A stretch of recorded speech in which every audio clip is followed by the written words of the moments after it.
ajnabi dengan syahwat atau tidak syahwat secara langsung itu berbeda ketika melihatnya lewat cermin.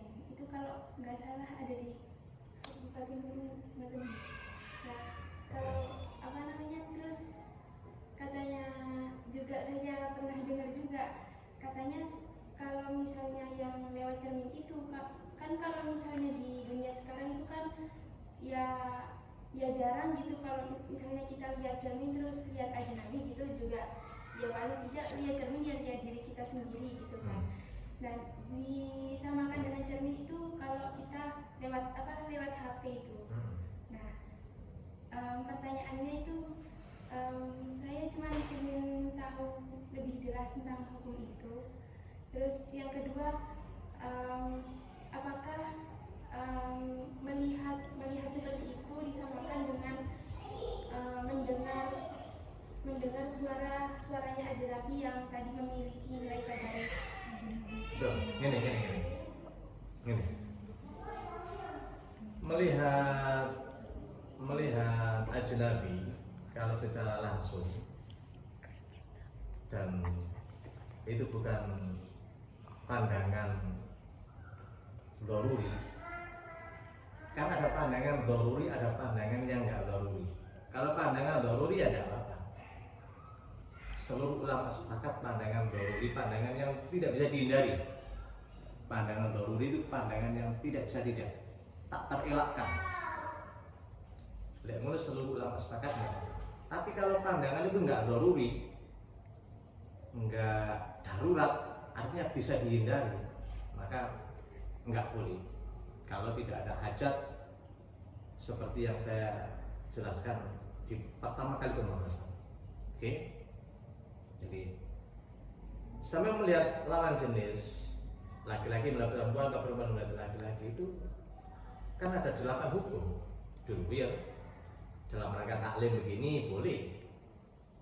Oke, dalam rangka pengobatan sama sebagai seorang dokter ada pasien laki-laki boleh semua. Kan ada hajat.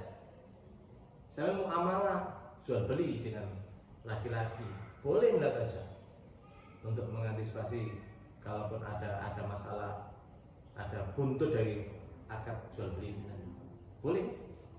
Dalam rangka menjadi syahadah atau saksi boleh.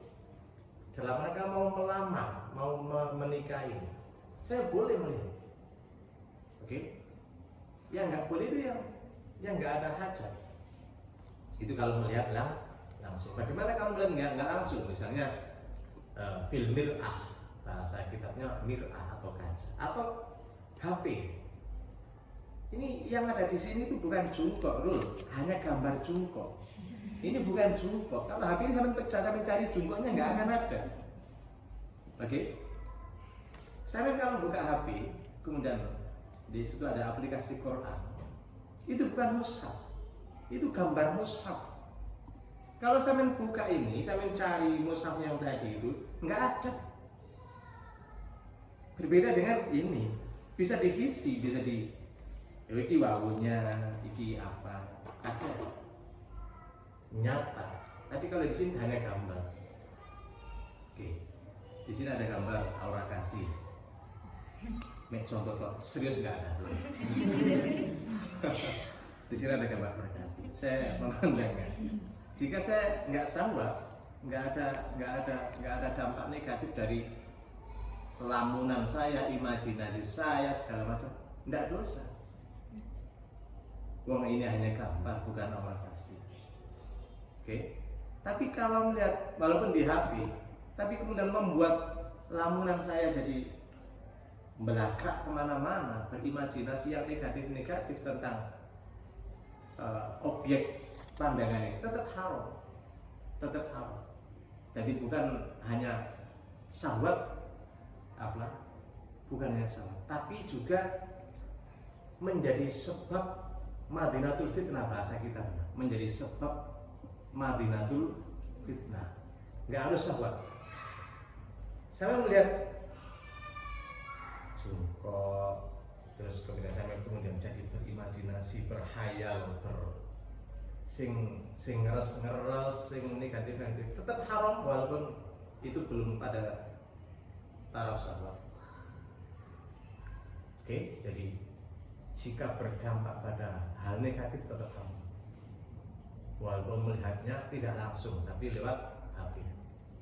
Tapi jika nggak ada apa-apa, nggak apa-apa, boleh. Oke, itu memang hukumnya begitu. Itu ada di dalam kitab yang saya pernah baca, pasti di kitab Mahali. Yang pernah saya baca pasti di kitab Mahali. Bahkan di kitab Mahali itu lebih vulgar lagi. Sampai melihat aurat itu, melihat aurat. Jadi bukan aura kasih yang berbusana. Aura kasih yang nggak berbusana.